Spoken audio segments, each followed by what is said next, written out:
Ooh, look at all the pretty logs. Let's go ahead and do some logs here. So, addition. I know addition means multiplication. So that means I'm supposed to multiply these. Now, I don't just get to get rid of my log. The log stays there. And the only way to get rid of one log is to snail it. So I get x squared minus 3x is equal to 4. And I would then factor that, right? So x squared minus 3x minus 4, x minus 4, x plus 1.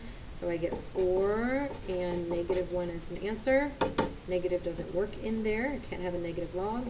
And so just 4 is our answer. We check that off. We have one of those guys over there on the right hand side. So make this a little smaller so you can see what I'm talking about. Okay, so we have our 1/4. Again, it means addition means multiplication. So how is this one different? This one here, do you notice?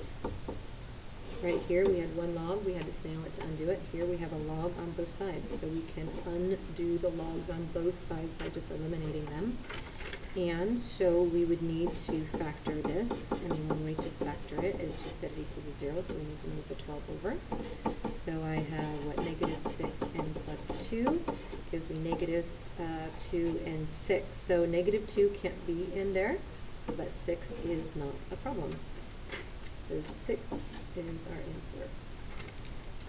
answer. Alright, so for this one here, do you see it's already mostly factored? And hopefully you're recognizing that this is a difference, whoopsies, of 2 squares. So, we set that equal to 0, we get negative 1. We set that equal to 0, we get 1. And we set that equal to 0,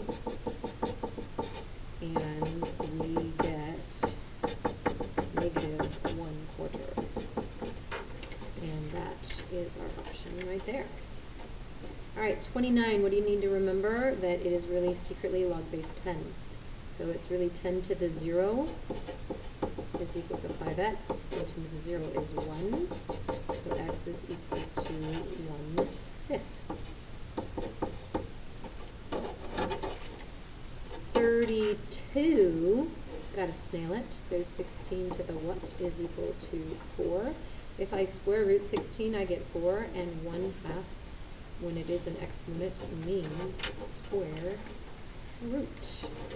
Alright, I have chosen one more to do for you, just to make sure we have a spattering, and then you can figure out the rest, hopefully, is to rewrite it. We have 27 to the x is equal to 1/3, and I need to flip that, so negative is going to be what I need it to be, and I need to change the 27 to a 3, so the cube root is what will do that, and 1/3 means the cube root. So again, cube root changes the 27 to a 3, and then negative makes it flipped down there on the bottom.